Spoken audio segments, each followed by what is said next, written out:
By the time I finished repairing her porch, the sun was still high above the rooftops, bright and warm like nothing terrible could ever happen in daylight. I wiped the sweat from my forehead, stepped back to admire the new boards, and smiled, proud of myself for finally doing one decent thing after months of walking past that broken house. Then Mrs. Maribel Voss came to the doorway, thin hands wrapped around a faded blue shawl, her silver hair glowing in the afternoon light. She looked at the porch, then looked at me with eyes so tired they seemed older than grief itself, and quietly said, "You came too late. If you believe in kindness, second chances, and the quiet ways people can save each other, please like this video, comment your thoughts, share it with someone who needs hope, and subscribe to Ancient Truth." Sometimes the smallest act of kindness arrives late, but still changes everything.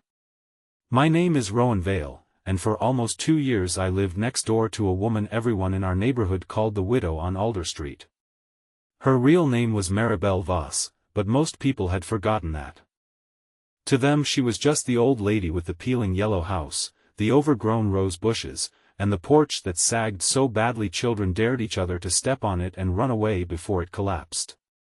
I had seen her many times during the day, usually standing behind her lace curtains or kneeling in the garden with trembling hands, pulling weeds from soil that looked too hard for her fingers. I always told myself I would help her one day. One day, when work slowed down. One day, when I had more energy. One day, when my own life stopped feeling like a storm I could barely survive. At 34, I was not the kind of man people called kind. I was useful, maybe. Quiet. Tired. I fixed machines at a warehouse outside town, came home smelling of grease and metal, ate dinner from plastic containers, and fell asleep with the television still whispering in the dark. My wife had left 3 years earlier after deciding that a man who spoke more to broken engines than to his own heart was not worth growing old beside. Since then, I had built walls around myself so thick that even sunlight seemed to stop at the door. I noticed Maribel's porch getting worse month after month, but noticing is not the same as caring, and caring is not the same as doing. That was the lesson I learned too late. The first time she asked me for help was on an ordinary Tuesday morning. I was leaving for work when she called my name from her gate. Her voice was gentle but embarrassed, as if asking for anything cost her more strength than carrying it herself. She said one of the porch steps had cracked through, and the mailman had nearly fallen. I glanced at my watch, already late, and told her I would take a look when I had time. She nodded with a small smile, the kind people give when they are used to being postponed. That evening, I came home exhausted and pretended not to see the broken step shining pale where the wood had split. The next day it rained. The day after that, I forgot. Weeks passed. Then months. I saw her less often after that.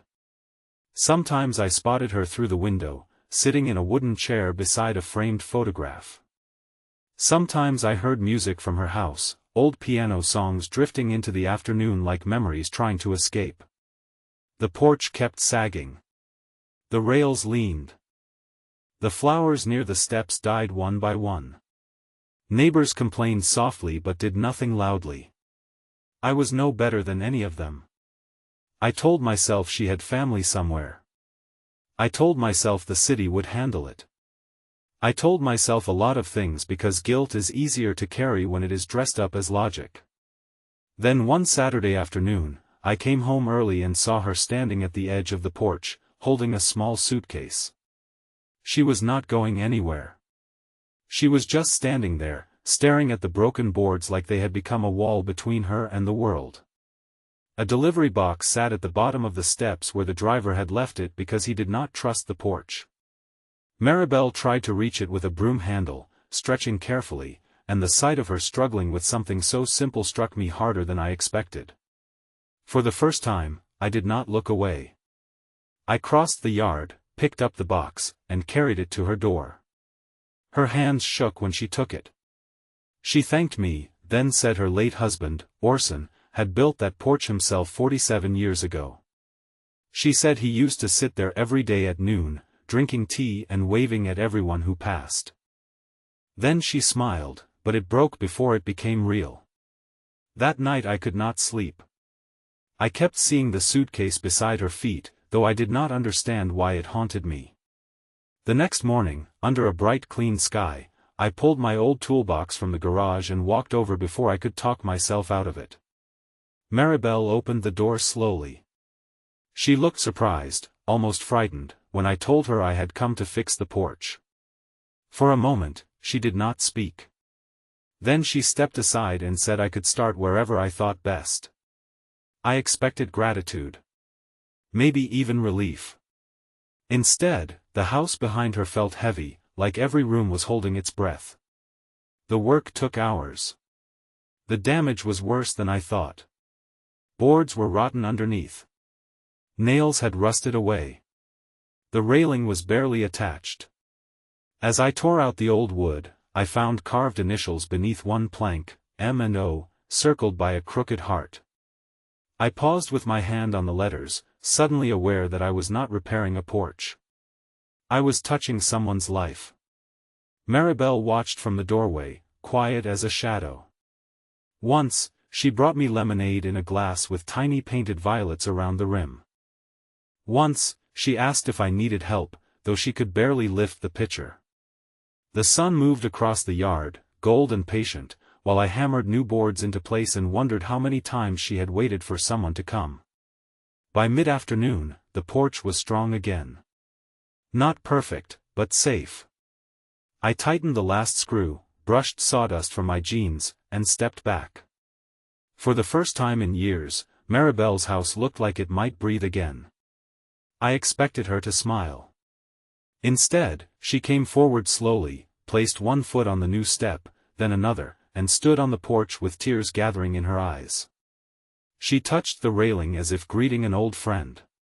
Then she looked at me and said the words that cut through me cleanly, "You came too late." I did not know what to say. The hammer felt heavy in my hand.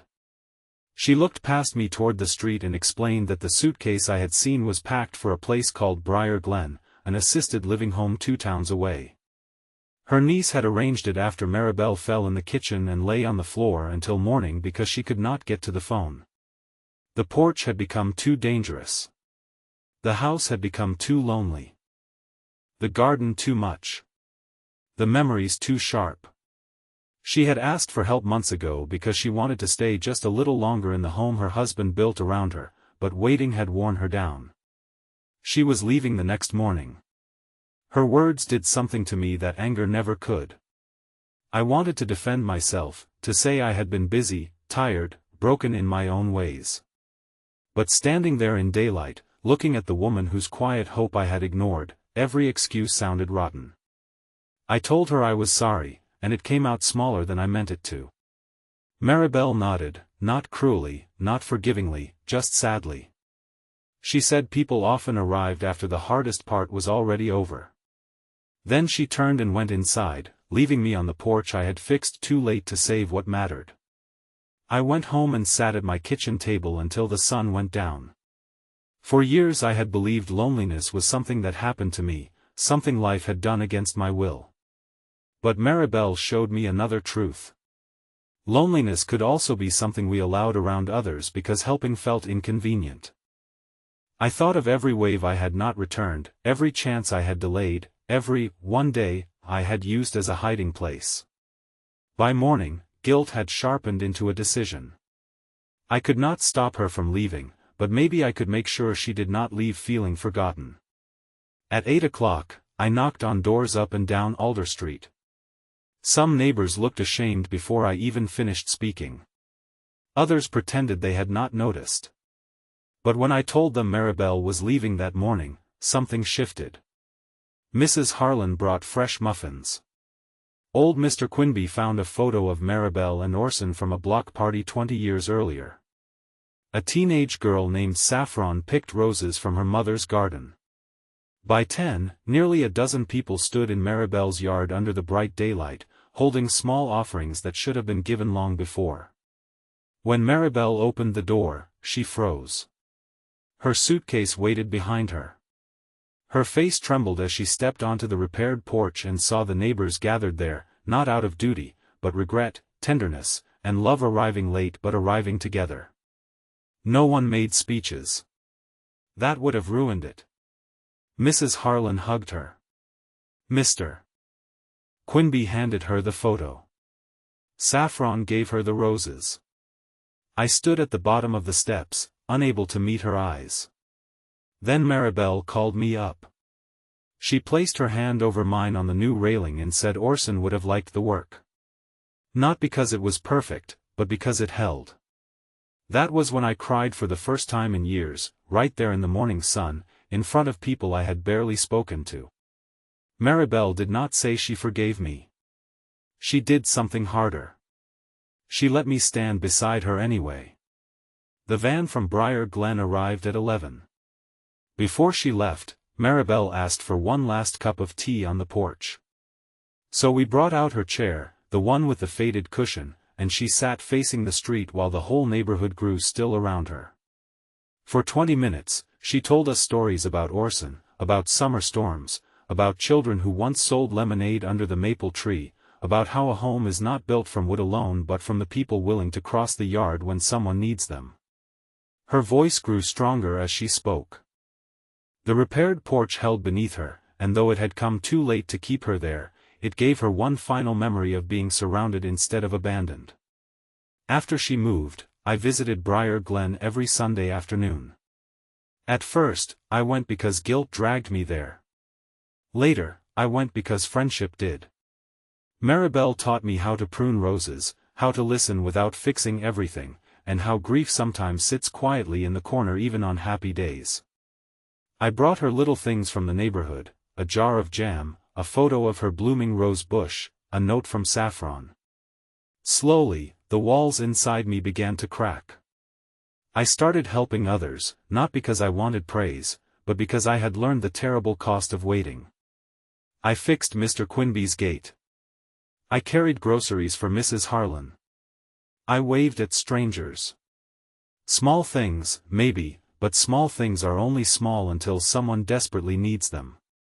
Months later, Maribel grew ill. Not suddenly, but softly, like a candle lowering its flame. I sat beside her bed one bright afternoon while sunlight spread across the blanket. She asked about the porch. I told her the roses had climbed around it again and that children no longer dared each other to run across it because now they simply sat there after school, eating snacks and laughing. She smiled with her eyes closed and whispered that Orson would like that. Then she told me something I have carried ever since. She said I had come too late to keep her in the house, but not too late to remind her she had mattered. If this story touched your heart, please like, comment, share, and subscribe to Ancient Truth. Your support helps stories of kindness, regret, forgiveness, and second chances reach people who may need them at exactly the right moment. Special request: comment, I will not wait to be kind, if this story reminded you to reach out to someone before it is too late.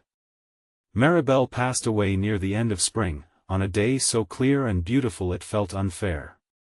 At her small memorial, the neighborhood gathered on the porch of her old yellow house. Her niece had decided not to sell it right away. Instead, she let us use it as a place for community meals every Saturday afternoon. We painted the railings white, cleared the garden, and hung a small wooden sign near the steps that read, Maribel's Porch. People brought soup, bread, stories, apologies, and sometimes just their silence. I often sat on the top step after everyone left, running my hand over the boards I had once repaired in shame. For a long time, I thought those boards were proof of my failure. Now I understand they were also the beginning of my change. I still hear her words whenever I am tempted to delay kindness.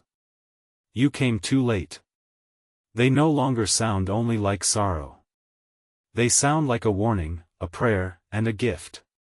Because late kindness cannot undo every wound, but it can still light a path forward. It can still gather neighbors in the sun. It can still teach a tired man how to open his heart again. And sometimes, even when we arrive too late to save the moment we hope to save, we arrive just in time to become someone better.